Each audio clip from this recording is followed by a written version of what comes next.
Saludos a todos mis suscriptores y público en general, en esta nueva entrega les traigo el capítulo 4 de este fanfic.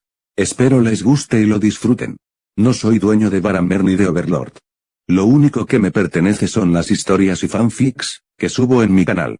Sin nada más que decir, comencemos. Capítulo 4. El aire olía a ozono y sangre quemada.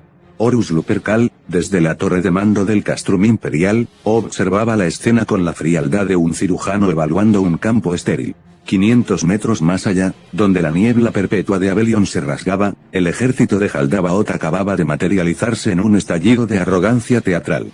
Era una fuerza formidable, diseñada para el terror, miles de Death Knight, masas de músculo y metal, y sus generales demoníacos, emanando un aura de poder que habría hecho temblar a cualquier reino de este mundo. Horus no tembló. Sonrió. Un gesto breve, casi imperceptible, que no llegó a sus ojos de acero frío. Jaldabaoth, demiurge bajo su máscara de emperador demonio, ajustó sus gafas con un gesto afectado. Contemplando por primera vez la fortaleza geométrica y brutalista del Castrum Imperial que había aparecido de la nada y cuyo líder había borrado sus granjas de piel. Para Demiurge, aquella distancia era un protocolo seguro, el preludio cortés de un asedio donde se intercambiarían amenazas y hechizos. Un ritual. Un error de manual, pensó Horus. Aquí no había rituales. Solo eficiencia. Señor, objetivos fijados. La voz del capitán Lobo Lunar resonó, clara y seca, en el canal interno de Horus. La hueste está completamente expuesta en terreno llano. Sin cobertura. Sin barreras desplegadas. Horus no necesitó deliberar. La doctrina era clara. Abran fuego.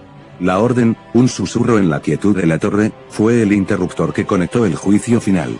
En las murallas, 24 torretas Volter pesadas gemelas, monstruos de ceramita y acero, giraron al unísono.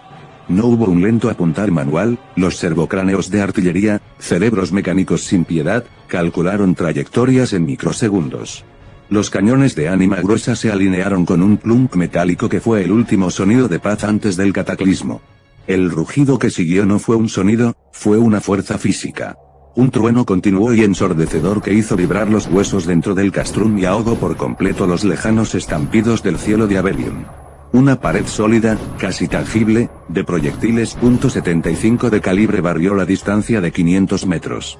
No eran flechas mágicas ni lanzas de energía. Eran masa y velocidad pura, proyectiles autopropulsados diseñados para una cosa, la aniquilación cinética. El impacto fue obsceno. La densa formación de Death Knight no fue simplemente atacada, fue desintegrada. Los proyectiles perforaban las escamas rojas demoníacas, las armaduras de hueso reforzado, como si fueran papel, para detonar dentro de sus cuerpos. El resultado no eran heridas, sino explosiones internas. Cuerpos enteros estallaban en géiseres de icor oscuro, fragmentos óseos y metal retorcido. Un general demoníaco, intentando rugir una orden, fue alcanzado por 6 impactos consecutivos. Su torso, y con él su autoridad, se vaporizó en una nube carmesí. En pocos minutos, el ejército de asedio matemáticamente perfecto de Jaldabaoth se convirtió en una picadora de carne al aire libre. La cadencia de fuego era implacable, un martilleo constante que convertía el llano en un paisaje de cráteres humeantes y restos retorcidos. El aire se espesó con el silbido de la metralla y el olor dulzón de la carne demoníaca quemada. En la retaguardia del caos, Jaldabaoth permanecía inmóvil, pero su máscara de calma aristocrática se había resquebrajado. Su sonrisa sofisticada desapareció cuando un proyectil desviado impactó a 2 metros de sus impecables botas. La explosión levantó un cráter, lanzando roca pulverizada y esquirlas al rojo vivo que rasgaron el borde de su abrigo carmesí. Su cola de púas se agitó con un espasmo de furia e incredulidad. Sus ojos, que antes ardían con la seguridad del conquistador, ahora estaban clavados en las murallas del Castrum, no con odio, sino con el horror del entendimiento. Por primera vez, Demiurge comprendía. Aquí no se luchaba con maná, con hechizos o con las reglas tácitas de la supremacía mágica. Aquí se luchaba con la física cruda, masiva e impersonal de una nueva forma de guerra. Una lección impartida no con un discurso, sino con una pared de fuego y acero. La niebla de Abelion, ahora teñida de hollín y esencia demoníaca dispersa, era la única lápida para su error. La humillación en el rostro de Demiurge se transformó en un frío cálculo de supervivencia. limpiando la sangre dorada que brotaba de su mejilla, se puso en pie. Su mente analítica ya había descartado la victoria, ahora el objetivo era la recopilación de datos y la retirada organizada. Formación de Tortuga de Hierro. Ordenó Demiurge, utilizando su dominio de voz para estabilizar la moral de los demonios menores. Unidades de vanguardia, sacrifíquense para cubrir la retaguardia. Preparando transferencia de coordenadas. Pero el espacio-tiempo en Abelion comenzó a densificarse, impidiendo los flujos normales del maná de teletransportación. Las colosales puertas del castrum terminaron de abrirse. De la penumbra emergió una figura que empequeñecía a cualquier general demoníaco. Horus Lupercal avanzaba con paso firme, vistiendo la imponente armadura de exterminador serpiente blanca. Su armadura de marfil y oro brillaba con una pureza recuperada, libre por fin de la locura del caos y de la soberbia que casi destruye el imperio. Sin embargo, no era un simple mortal, su remanente del poder disforme latía en su interior, completamente purificado, manifestándose como un aura de autoridad divina y presión psíquica que distorsionaba el aire a su alrededor. En su mano diestra descansaba el rompealmas, una maza de energía cuyo campo de disrupción emitía un zumbido destructor. Hijos míos. La voz de Horus no necesitó amplificadores, resonó directamente en las mentes de sus guerreros. Limpien este páramo. Que no quede rastro de esta aberración. A su señal, la marea blanca y negra de los lobos lunares se abalanzó sobre el valle. Marines espaciales, portando sus bolters legítimos y espadas sierra, avanzaron con una disciplina militar perfecta. No había cánticos fanáticos, solo la fría eficiencia de los cazadores definitivos de la galaxia. El choque de infantería fue una masacre sistemática. La vanguardia, los exterminadores abrieron una brecha en la línea defensiva de Demiurge, destrozando los escudos demoníacos con garras relámpago y puños de combate. El fuego de avance, los escuadrones tácticos avanzaban en falanges perfectas, ejecutando disparos a la cabeza de cada demonio que intentaba levantarse.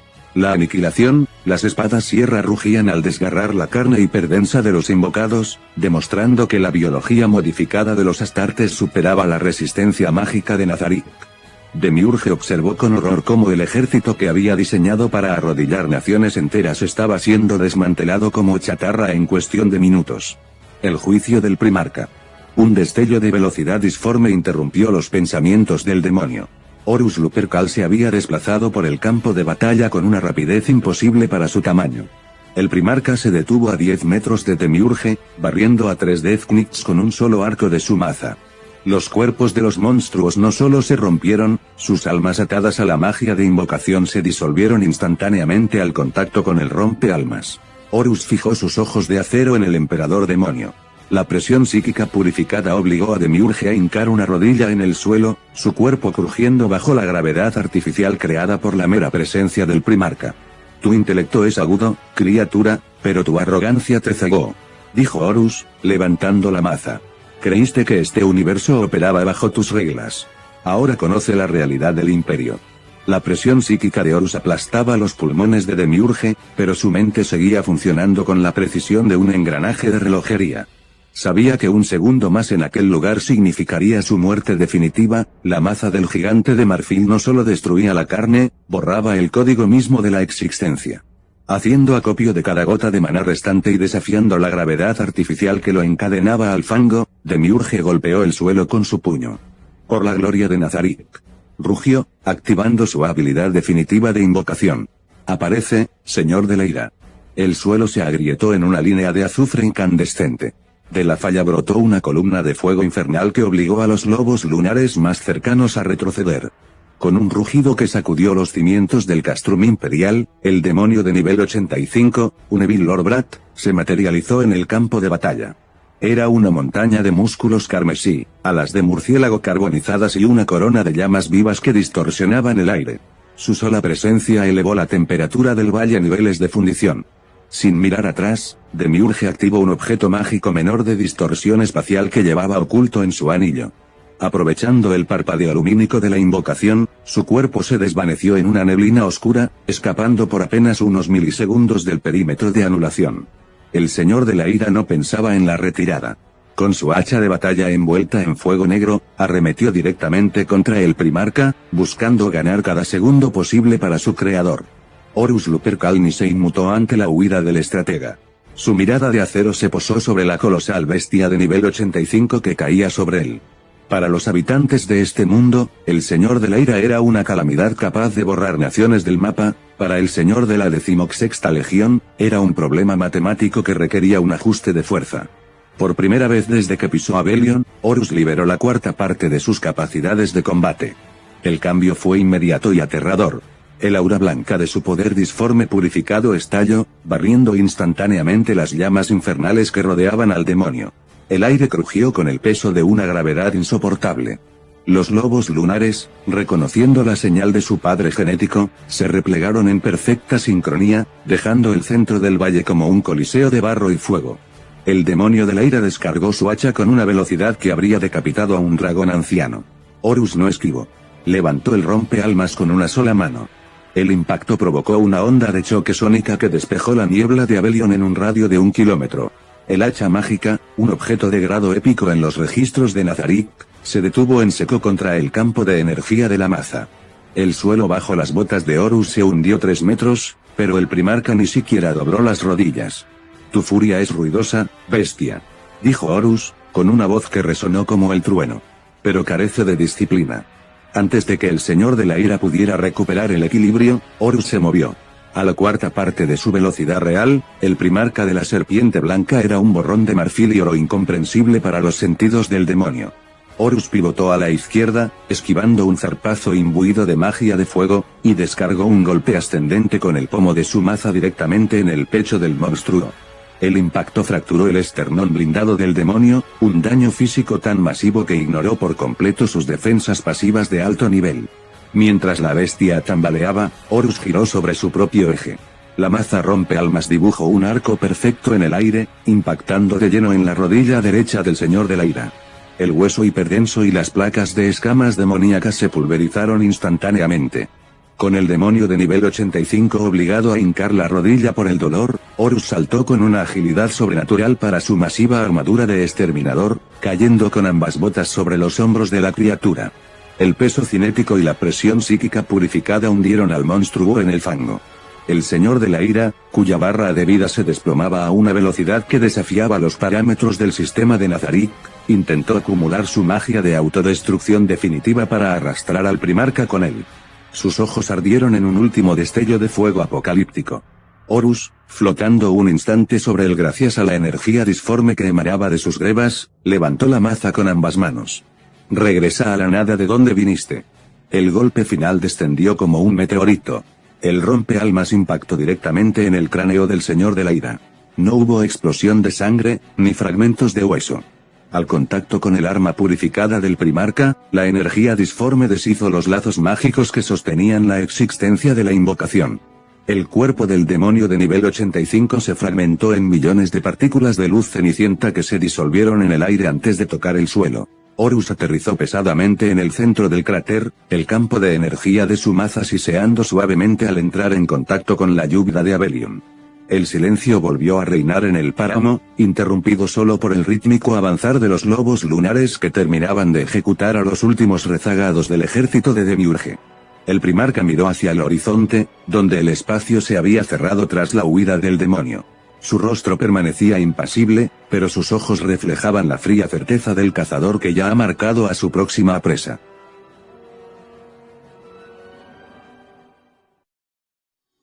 El ambiente en la gran sala del trono de Nazarick pasó de la habitual solemnidad reverente a una tensión gélida en una fracción de segundo.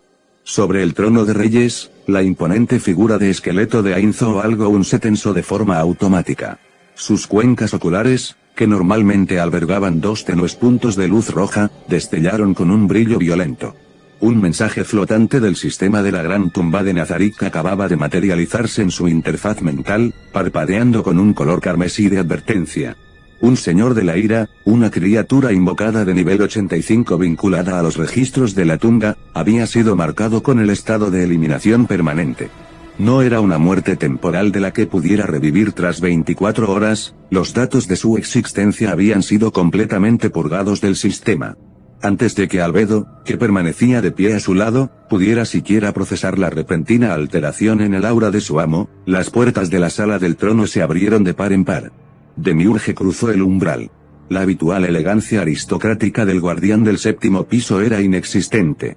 Su abrigo carmesí, un objeto de grado alto hecho a medida, colgaba rasgado y cubierto de hollín industrial. Su máscara de metal estaba rota, dejando al descubierto una mirada de frustración analítica mezclada con una profunda humillación. Al avanzar hacia los pies del trono, cojeaba visiblemente, la presión psíquica residual del enemigo todavía afectaba su sistema nervioso. Sin perder un segundo, Demiurge se arrodilló con pesadez, bajando la cabeza ante el Ser Supremo. Lorainz. La voz de Demiurge, usualmente sedosa y calculadora, sonó ronca y exhausta. Traigo conmigo el informe de la campaña de Abelion. He fallado en asegurar el territorio. El ejército de vanguardia ha sido completamente erradicado. Demiurge. Siseo Albedo, dando un paso al frente con sus alas batiéndose con furia. ¿Cómo es posible que una fuerza de ese calibre fuera destruida? Y el sistema reporta que un Evil Lord ha sido borrado de la existencia. Explícate. Ainz levantó una mano ósea, interrumpiendo a Albedo. Su mente lógica de oficinista, oculta tras la fachada de un dios de la muerte, estaba entrando en pánico, lo que activó su supresor emocional pasivo en un destello de luz verde. Necesitaba datos, no arrebatos emocionales. Silencio, Albedo. Habla, Demiurge. Ordenó Ainz con voz profunda y calmada. Cuéntame con precisión qué clase de fuerza operaba en el páramo. Demiurge se puso en pie con rigidez y proyectó una pantalla mágica de memoria que comenzó a reproducir los últimos minutos de la batalla. No nos enfrentamos a una nación nativa, Lorainz. Tampoco a jugadores convencionales de Yggdrasil, comenzó Demiurge, con sus ojos de joya fijos en la proyección. La fuerza enemiga opera bajo una doctrina militar que desafía toda lógica mágica. Aparecieron de la nada dentro de una fortaleza brutalista de un material hiperdenso desconocido. Su forma de combate se basa en la física cruda e impersonal. Demiurge señaló las imágenes de los Death Knights siendo desintegrados en segundos. Aniquilación cinética, no emplean maná, círculos mágicos ni cantos. Utilizan armas de proyectiles autopropulsados de gran calibre. La masa y la velocidad de sus ataques son tan masivas que ignoran por completo las defensas pasivas y la resistencia al daño físico de nivel medio. Contra medidas absolutas, nuestras barreras mágicas de 3 capas fueron destruidas instantáneamente por impactos de artillería pesada. No absorben el daño, la fuerza cinética es tan destructiva que fractura los hechizos desde su estructura elemental.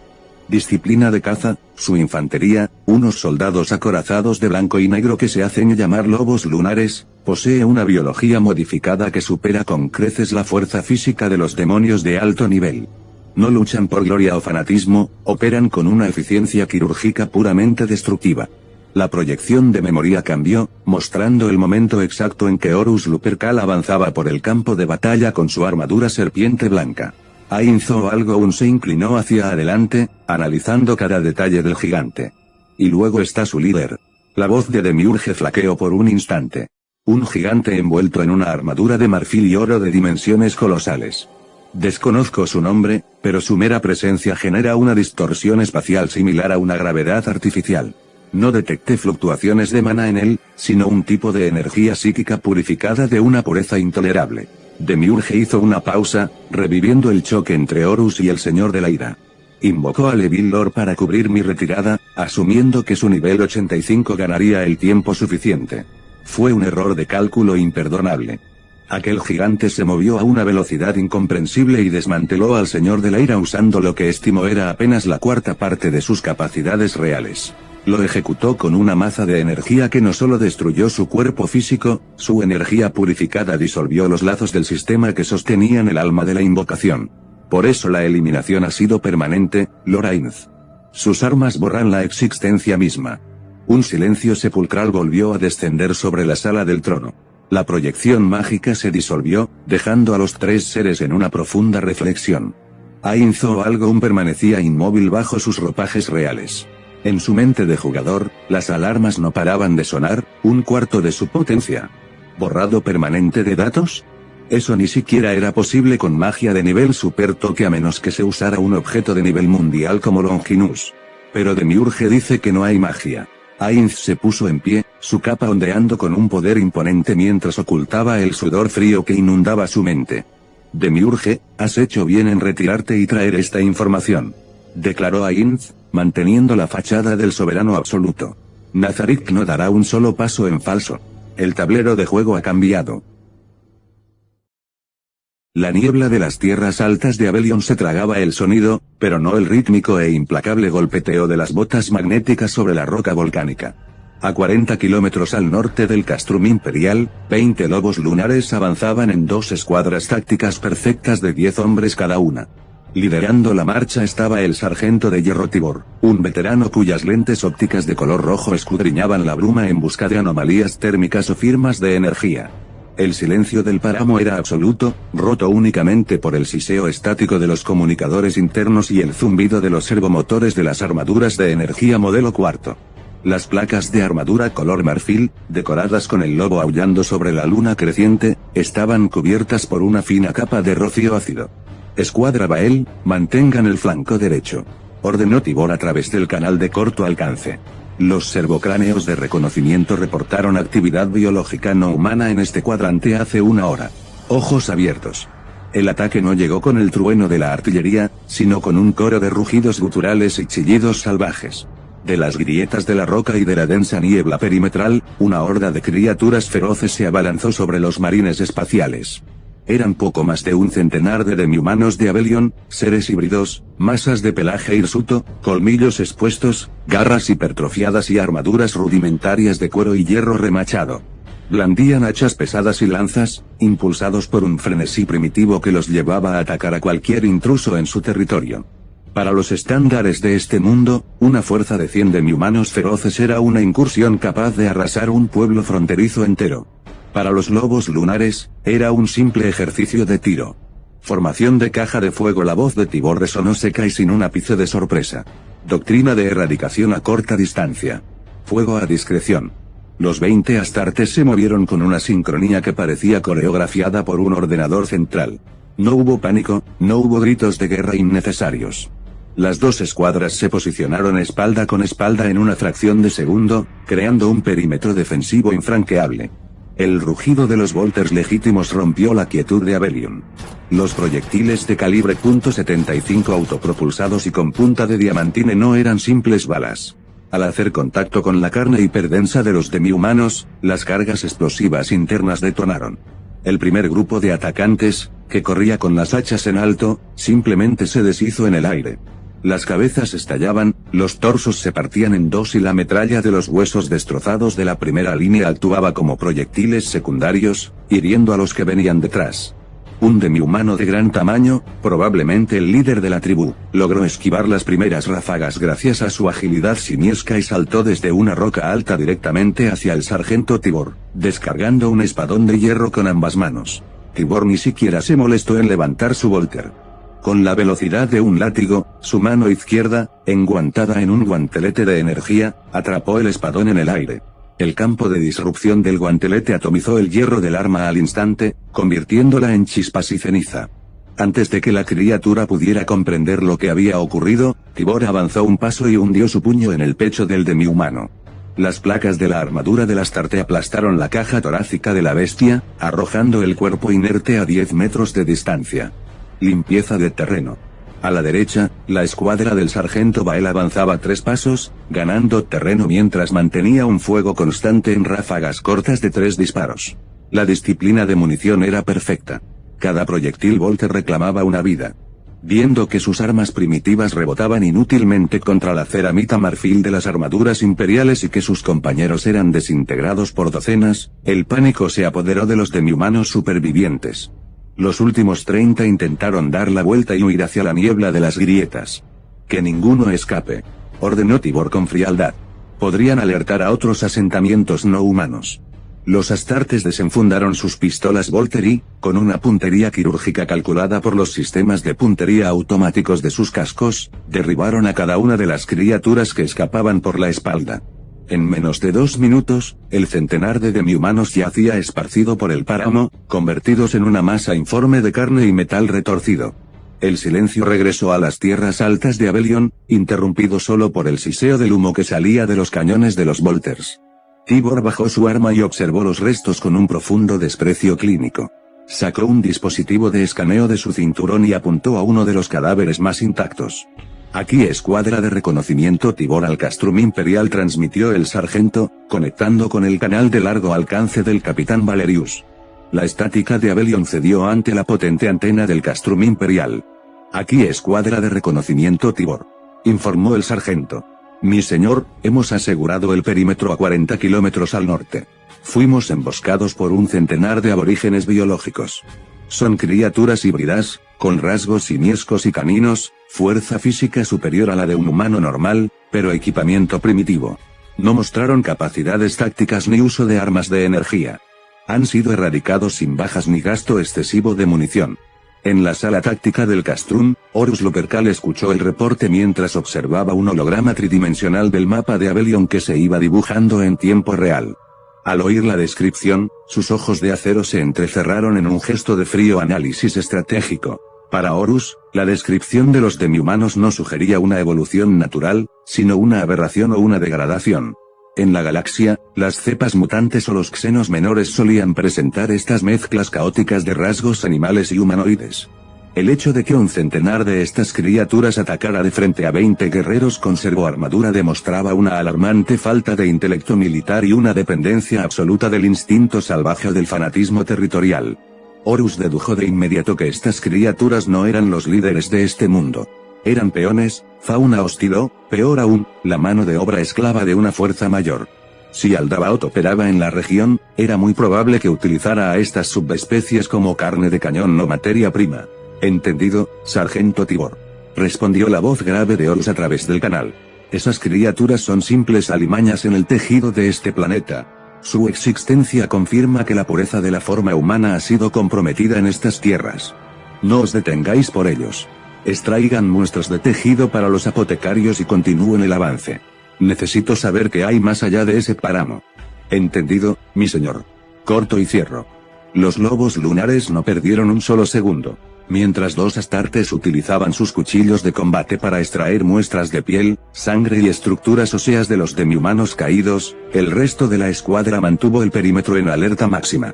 Las muestras fueron aseguradas en contenedores criogénicos y herméticos para su posterior análisis genético en los laboratorios del Castrum. Una vez completada la tarea, las dos escuadras reanudaron la marcha.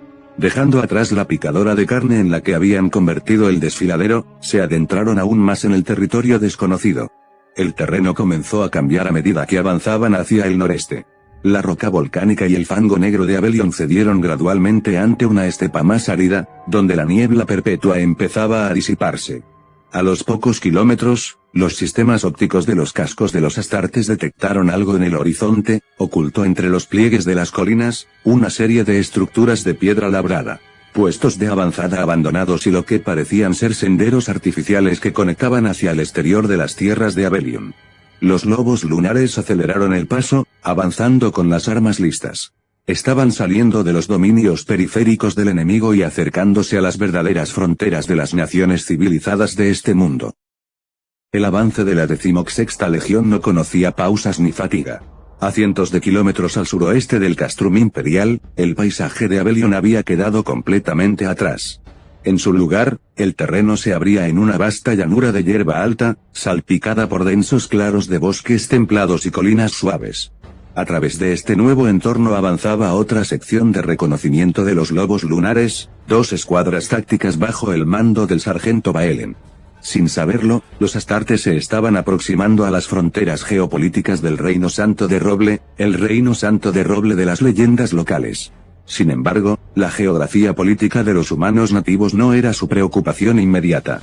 Sus sensores ópticos de espectro completo acababan de fijar un objetivo masivo. Frente a ellos, asentado en la falda de un valle boscoso, se alzaba un campamento demi-humano de proporciones formales. No era una simple tribu nómada, era una base de operaciones con empalizadas de madera afilada, torres de vigilancia rudimentarias y cientos de tiendas de cuero.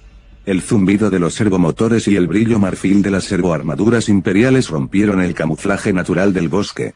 Desde las torres de vigilancia demi-humanas, los cuernos de guerra tallados en hueso comenzaron a bramar, un sonido sordo y rítmico que levantó a todo el asentamiento en segundos. Al notar a los 20 intrusos, la población militar del campamento, una mezcla de subespecies de demi-humanos más organizadas y agresivas que las anteriores, no dudó. Para ellos, 20 guerreros a pie eran una presa insignificante, una audacia suicida. Con rugidos que sacudieron las copas de los árboles, más de medio millar de criaturas se volcaron fuera de las empalizadas.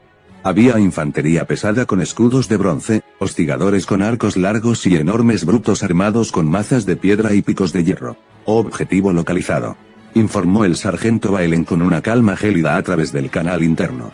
Gran asentamiento de xenos hostiles en disposición de combate. Números estimados, 500 o 600 efectivos. Procedemos a la pacificación del sector. Los lobos lunares no buscaron cobertura, la ceramita de sus armaduras era su propia fortaleza móvil. En lugar de adoptar una postura puramente defensiva, Baelen ordenó un avance en cuña. Fuego en progresión. Aseguren los flancos. Ordenó. Cuando la primera oleada de demihumanos llegó a la distancia de 300 metros, las 20 armas de los astartes hablaron al unísono. El rugido de los volters automáticos fue una tormenta implacable. A esa distancia, la precisión de los marines espaciales, guiada por los augurios de sus cascos, era absoluta. Los proyectiles Volter destrozaron las formaciones enemigas antes de que pudieran comprender la naturaleza del ataque.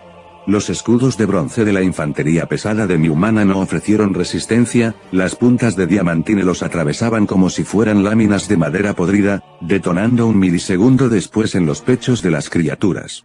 Torsos enteros volaban en pedazos, extremidades eran arrancadas por la fuerza cinética y la primera línea de asalto se transformó en una barrera de escombros biológicos que hizo tropezar a los que venían detrás. A pesar de la carnicería, el ímpetu salvaje de la horda empujó a los guerreros más grandes a acortar la distancia. Un grupo de demihumanos acorazados, de más de 2,5 metros de altura, cargó blandiendo pesadas hachas de guerra. Baelen y sus hombres desenvainaron sus espadas sierra.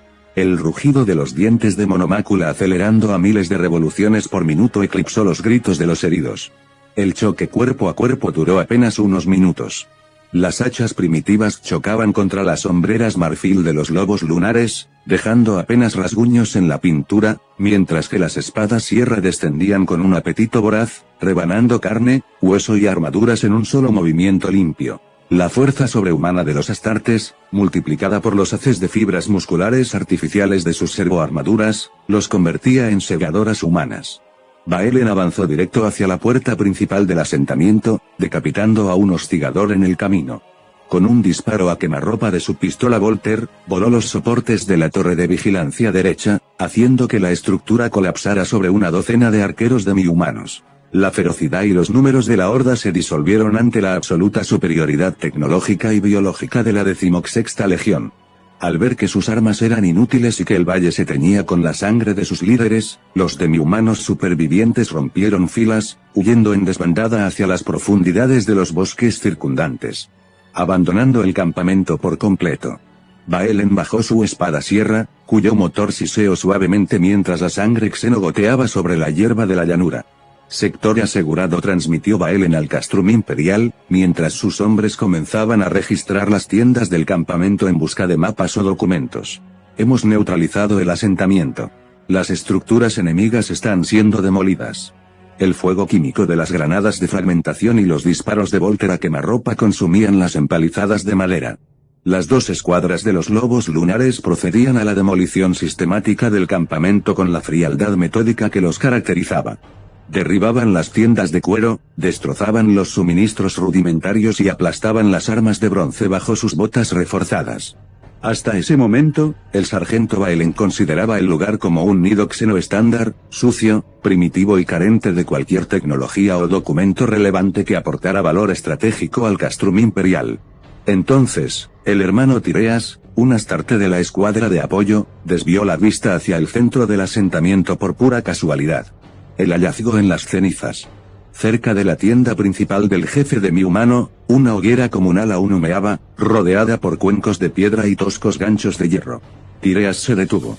Sus lentes ópticas se ajustaron automáticamente, aplicando un filtro de alta resolución sobre los despojos y restos de comida que las criaturas habían dejado atrás en su huida. No eran costillas de ganado local, ni cráneos de la fauna salvaje de las llanuras. El marine espacial dio 3 pasos pesados y se inclinó, su servoarmadura emitiendo un zumbido sordo. Con sus dedos acorazados, recogió un fragmento óseo calcinado del fango grasiento. Era un fémur roto, pero lo que heló el ambiente no fue el hueso en sí, sino el tamaño y la estructura. Justo al lado, semienterrado en la ceniza, yacía un cráneo pequeño, con la mandíbula fracturada por impactos de herramientas de piedra y marcas inequívocas de dientes ensangrentados. Eran restos humanos. Y por las dimensiones del cráneo, pertenecían a un niño. Sargento Baelen. La voz de Tireas cortó el canal de radio de la escuadra, perdiendo toda su monotonía militar y adquiriendo una vibración de absoluta repulsión. Venga a ver esto. Baelen y el resto de los astartes se aproximaron al sector de las cocinas. Al activar los escáneres biológicos de sus cascos, el panorama se volvió monstruoso. No era un caso aislado. En las fosas de desechos adyacentes y colgados de los ganchos de carnicería ocultos tras las tiendas, los guerreros imperiales identificaron los restos de decenas de civiles humanos. Hombres, mujeres y niños nativos habían sido cazados, almacenados y devorados por la horda demi-humana como simple ganado de consumo diario. El silencio que descendió sobre las dos escuadras de los lobos lunares fue más denso que la niebla de Abelion.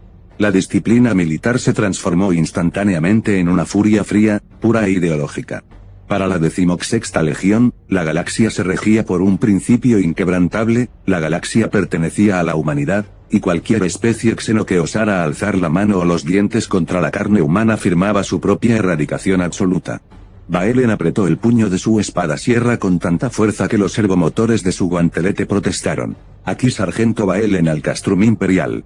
Transmitió el sargento, y su voz cruzó los cientos de kilómetros de distancia con el filo de una guillotina. Cancelo el informe anterior de pacificación rutinaria, mi señor. Hemos encontrado fosas de consumo biológico. Las criaturas de este sector se alimentan de la especie humana. Repito, se alimentan de humanos. La respuesta de Horus Lupercal a través del comunicador no se hizo esperar. Fue un susurro grave, cargado del peso divino de un primarca, que hizo vibrar los sistemas de los cascos de cada guerrero en el frente. No dejen sobrevivientes Baelen. Cacen a cada una de esas alimañas que huyeron. Que el fuego del imperio purgue este valle hasta la última raíz. Entendido, mi señor. Respondió Baelen, cortando la transmisión. El sargento miró a sus hombres. Escuadra Bael, dejen que el fuego consuma las estructuras. Escuadra táctica, activen los rastreadores térmicos y de olor a sangre. Esas bestias corrieron hacia los bosques del oeste. No permitiremos que quede ni uno. Los 20 lobos lunares dieron la espalda al campamento en llamas y se adentraron a paso de carga en la espesura del bosque templado. Sus servoarmaduras rompían las ramas y aplastaban la vegetación, avanzando como tanques humanos en la penumbra de los árboles. Guiados por las marcas de pisadas y el rastro biológico de los demi-humanos, la directiva de erradicación total se había activado. En la sala táctica del Castrum Imperial, Horus Lupercal permanecía con los ojos fijos en el mapa holográfico tridimensional. El reporte del sargento Baelen sobre los restos humanos devorados en las cocinas demi-humanas había transformado una misión de reconocimiento científico en una campaña ideológica de supervivencia. La frialdad del primarca se agudizó. Activando el canal de transmisión de banda ancha de la Legión, su voz envolvente, cargada de una autoridad absoluta que resonaba con su poder disforme purificado. Llegó a cada uno de los cascos de los marines espaciales desplegados a cientos de kilómetros a la redonda. A todas las escuadras de exploración. Declaró Horus, su tono gélido cortando la estática. A las directivas iniciales de reconocimiento de terreno, búsqueda y rescate de supervivientes humanos, y la demolición de toda infraestructura de cosecha de piel, añadan una directiva prioritaria inmediata. Si encuentran más asentamientos de esas criaturas, bórrenlos de esas tierras. No muestren piedad, no tomen prisioneros y no dejen piedra sobre piedra. Limpien este mundo de la inmundicia xeno. El imperio no comparte el suelo con monstruos. Un coro uniforme de entendido, mi señor, y por el primarca resonó en el canal de vuelta. De inmediato, las patrullas esparcidas por las llanuras y los bosques intensificaron su marcha, transformándose de exploradores en verdugos sistemáticos. Mientras las botas marfil de los lobos lunares pisoteaban el fango de Abelion, a cientos de kilómetros de distancia, el destino del reino de Reestice dio un vuelco repentino. La campaña de aniquilación sistemática orquestada por la Gran Tumba de Nazarick se detuvo en seco, dejando la capital y las ciudades principales destruidas a medias. Los colosales ejércitos de no muertos, que avanzaban derribando murallas y ejecutando civiles en un avance rítmico y terrorífico, se congelaron en sus posiciones. Bajo las órdenes directas y urgentes de su soberano, los caballeros de la muerte y los espectros comenzaron a retirarse, dejando tras de sí un paisaje de ruinas humeantes y sobrevivientes humanos atónitos que no comprendían por qué la muerte les había dado la espalda a medio trabajo. Para Inzo Algoun, el reino de Reestice ya no importaba. Un problema infinitamente mayor había aparecido en su tablero de juego. Horas atrás, en la sala del trono, la reunión de emergencia con todos los guardianes de piso había redefinido la estrategia de Nazarik. La revelación de Demiurge sobre el gigante de marfil y oro y la eliminación permanente del señor de la ira de nivel 85 habían inoculado un pánico gélido en la mente de Ainz. Su supresor emocional pasivo no dejaba de parpadear en verde mientras intentaba procesar la realidad. Existía una fuerza en este mundo capaz de ignorar las reglas del sistema de Yggdrasil, capaz de purgar datos de la tumba de forma definitiva. Nuestra prioridad absoluta es la seguridad de la gran tumba. Había dictaminado Ainz, golpeando el suelo con el bastón de Ainzo Algoun. Albedo, activa todas las trampas de los niveles superiores. Incrementa el presupuesto de invocación de monstruos mercenarios de alto nivel para custodiar los accesos. Nadie entra, nadie sale sin mi autorización. La orden se ejecutó con precisión quirúrgica. Los pisos inferiores de Nazarik se convirtieron en un laberinto aún más mortal, sellando las puertas principales y concentrando el poder militar en la defensa del hogar de los seres supremos. Además, añadió Ainz, mirando a los guardianes, debemos conocer a qué nos enfrentamos. No podemos combatir a ciegas a un enemigo que desmantela ejércitos con física pura. Bajo la dirección de la tumba, decenas de grupos de espectros de vigilancia, almas en pena y entidades incorpóreas de alto nivel orientadas al espionaje fueron despachadas hacia Abelion. Su única misión era flotar sobre la niebla, mantenerse invisibles y monitorear los movimientos de la fortaleza brutalista que había aparecido en el páramo. Ainz, sin embargo, cometió un error de asunción crucial en su estrategia, asumió que el enemigo permanecía estático dentro de los muros del castrum imperial, evaluando sus pérdidas o consolidando el terreno.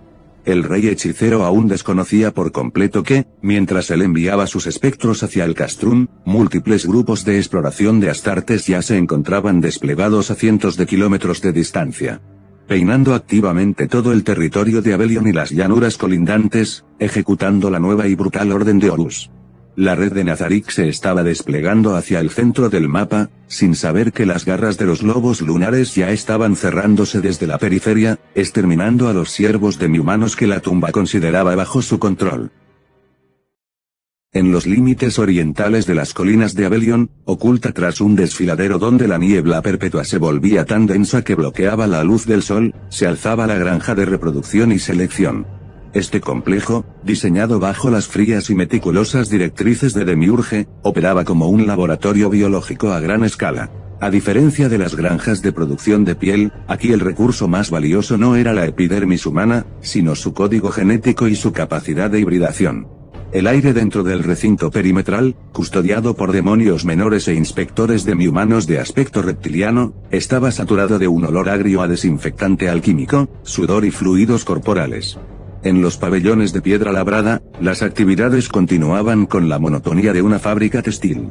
Cientos de prisioneros humanos, capturados en las incursiones fronterizas de los meses anteriores, permanecían alineados en celdas colectivas. No había gritos, ni llantos, ni súplicas. Las mentes de estos hombres y mujeres habían sido completamente vaciadas por los magos demoníacos de Nazarik mediante el uso sistemático de hechizos de control mental, de nivel medio. Con los ojos en blanco, las pupilas dilatadas y movimientos puramente mecánicos, los humanos obedecían las órdenes de los capataces demi-humanos. Los inspectores medían las dimensiones físicas de las mujeres humanas y la resistencia de los varones, emparejándolos de forma forzosa con distintas subespecies de demi-humanos de gran tamaño, orcos de las estepas. Hombres bestia de garras hipertrofiadas y trogloditas. El objetivo de Demiurge era puramente estadístico, encontrar una combinación genética que heredara la adaptabilidad humana y la fuerza bruta de las razas salvajes. En las salas contiguas, decenas de mujeres preñadas permanecían encadenadas a camastros de madera, alimentadas a la fuerza con papillas de nutrientes mientras sus vientres crecían de forma desproporcionada debido a los fetos híbridos. Si un espécimen mostraba rechazo biológico, los magos simplemente aplicaban más magia curativa para mantener el cuerpo con vida el tiempo suficiente para extraer el producto. Los capataces de mi-humanos caminaban entre los pasillos, anotando registros en pergaminos de cuero con total indiferencia. Para ellos, aquello era la máxima expresión de la eficiencia del emperador demonio Jaldabaoth. El mundo exterior no existía, solo existía la cuota de producción biológica asignada para el mes. A tan solo 20 kilómetros de distancia, avanzando por el exterior del desfiladero, una sección de reconocimiento de los lobos lunares peinaba el terreno. Eran 2 escuadras tácticas, moviéndose en absoluto silencio radial bajo el mando del sargento Kaelen.